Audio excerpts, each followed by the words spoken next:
Aurel Hermansyah ngaku jadi mak comblang Tarik Halilintar dan Aliyah Masaid.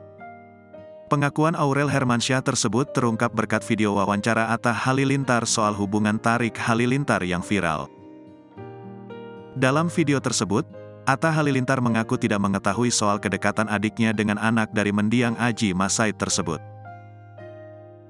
"Saya nggak tahu kalau itu," ujar Atta di salah satu akun gosip di Instagram, dikutip Senin, tanggal 4 September tahun 2023. Menanggapi reaksi sang suami, Aurel Hermansyah lantas membenarkan bahwa Atta Halilintar tidak mengetahui kabar kedekatan Tarik dengan Aliyah. Sebab selama ini, dirinya yang menjodohkan sang adik ipar.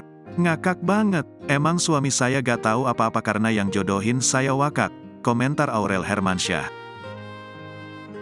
Diketahui, Aurel Hermansyah cukup dekat dengan Aliyah Masaid. Bahkan mereka merupakan sahabat sejak kecil.